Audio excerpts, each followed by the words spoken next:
तो जैसा कि हमने पिछले एपिसोड में देखा था कि लॉन्ग हाउचन के पास गॉड ऑफ लाइट और साथ में गॉड ऑफ स्लेइंग की पावर आ चुकी थी। लॉन्ग हाउचन इन दोनों ही पावर को आपस में फ्यूज करके काफ़ी powerful slash attack Austin Griffin के ऊपर करके उसके राइट हैंड को काट के रख देता है। और तभी वहां पे ऑस्टिन ग्रिफिन अपनी डिस्ट्रक्शन सॉर्ड को पहली दफा समन करता है और उससे सीधे ही लॉन्ग हाउचन के ऊपर अटैक करके उसे सप्रेस करने लगता है। तभी वहां पे एंट्री होती है हाउ यूकी। अब एपिसोड की स्टार्टिंग में नैरेटो वॉइस में हमें बताया जाता है कि यूनिवर्स के पैदा होने से पहले बेइंतहा अंधकार में सिर्फ दो गॉड मौजूद थे। पहला क्रिएशन, दूसरा क्लैमिटी। लेकिन क्रिएशन जो दुनिया बनाता था, जिंदगी को जन्म देता था, उसके बिल्कुल उल्टा था क्लैमिटी। क्लैमिटी को रोशनी से नफरत थी। वो हर जिंदा चीज से घिन करता था। उसका वजूद ही क्रिएशन का उल्टा था। जहां क्रिएशन ने दुनिया को बेइंतहा खूबसूरत बनाया और वहीं क्लैमिटी का काम था दुनिया को तबाह करना, उसके अंत तक उसे लेके जाना। और जब क्रिएशन ने देखा कि उसकी बनाई हुई ये खूबसूरत सी दुनिया को क्लैमिटी तबाह कर रहा है, तो अपने आखिरी लम्हों में उसने क्लैमिटी को अपने हाथों से सील करना सही समझा। और यहाँ पे क्लैमिटी को सील करने के चक्कर में क्रिएशन ने अपनी पूरी ही ताकत का, अपनी पूरी ही पावर का इस्तेमाल कर लिया था। तब जाकर के वो क्लैमिटी को सील कर पाया। मगर बेशुमार दौर गुजरने के बाद क्रिएशन की वो सील भी कमज़ोर पड़ने लगी और फिर एक ही पल में क्लैमिटी ने अपनी पूरी बची हुई ताकत जला दी। अपने एसेंस का बहुत बड़ा हिस्सा कुर्बान कर दिया, सिर्फ इतना कि वो अपनी एक बूंद डिस्ट्रक्टिव फोर्स पावरफुल सील के पार भेज सके। और क्लैमिटी इसमें कामयाब भी हो गया और उसी लम्हे से डिस्ट्रक्शन का चैप्टर शुरू हो गया। वो छोटा सा फ्रेगमेंट क्लैमिटी की ताकत का बेइंतहा खतरनाक हिस्सा था।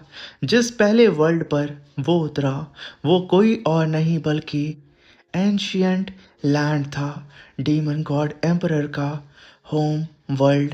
क्लैमिटी ने अपने आप को एक नए लाइफ फॉर्म में बदल लिया और उस एंशियंट लैंड की पावर का इस्तेमाल करके खुद को एक बॉडी के शेप में इवॉल्व करने लगा। धीरे धीरे करके वक्त गुजरता गया और क्लैमिटी का एक नया रूप अंडे से फाइनली बाहर आया। और ये एंशियंट लैंड बिल्कुल बेखबर था कि उसके ऊपर एक बहुत बड़ी मुसीबत आके गिर चुकी है। और तभी हम वहाँ पे हॉयू को देखते हैं और नरेटर वॉइस में हमें बताया जाता है कि ये नई जिंदगी एक बिल्कुल नई रूह के साथ पैदा हुई है। लेकिन क्लैमिटी के लिए ये सिर्फ एक बर्तन, एक टूल से ज़्यादा कुछ भी नहीं है।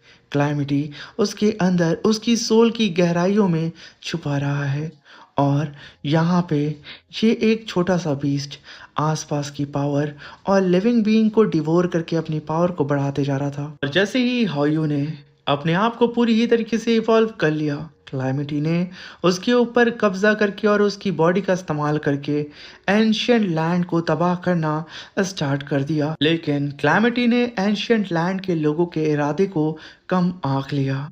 एंशियंट लैंड के सबसे ताकतवर वॉरियर्स अपनी मर्जी से कुर्बान हो गए और बन गए God slaying formation of the 10 realm and 9 heaven। इसी फॉर्मेशन ने क्लैमिटी को एक बार फिर कैद कर दिया। आखिर में क्लैमिटी ने अपनी पूरी ताकत को इकट्ठा करना स्टार्ट कर दिया। मगर एंशियंट लैंड के कल्टीवेटर्स भी पीछे नहीं हटे। वो सब भी अपनी आखिरी जान झोंक दिए अपने वर्ल्ड को बचाने के लिए। और जब यहाँ पे क्लैमिटी ने देखा कि वो यहाँ पे एक बार फिर सील हो जाएगा, तो उसने खुद को सेल्फ डिस्ट्रक्शन मोड में ढाल दिया और अपनी पावर को पूरी ही तरीके से चार्ज करना स्टार्ट कर दिया। और एक ब्लास्ट के साथ उसने इतना बड़ा धमाका किया कि पूरा का पूरा एंशियंट लैंड तबाह हो गया। और जब क्लैमिटी पूरी ही तरीके से वहां पे मारा गया, तो उसकी डिस्ट्रक्टिव एनर्जी चारों तरफ बिखर गई। गॉड स्लेइंग फॉर्मेशन ने उस एनर्जी का एक बड़ा हिस्सा अपने अंदर एब्सॉर्ब कर लिया। लेकिन जो बचा हुआ हिस्सा था, उसका इस्तेमाल करके क्लैमिटी ने एक बार फिर हॉयू को रीइंकार्नेट किया।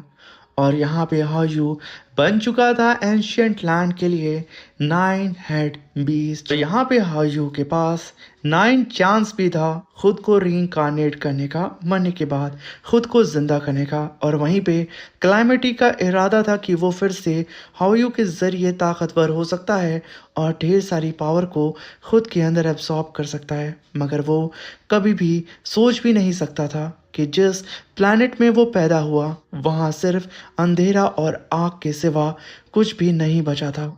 उस अंधेरी दुनिया में कुछ बचे खुचे स्केलेटन बीस्ट डीमंस थे जो नफरत से भरे हुए थे, बस उसके यानी कि ऑस्टिन ग्रिफिन के लौटने का इंतजार कर रहे थे। मगर वहां पे हायू की नई पैदा हुई रूह बार बार रीबॉर्न होती, बार बार मार दी जाती, बार बार हर दफा वही डीमंस, वही बीस्ट और वही मॉन्स्टर उसकी जान लेते।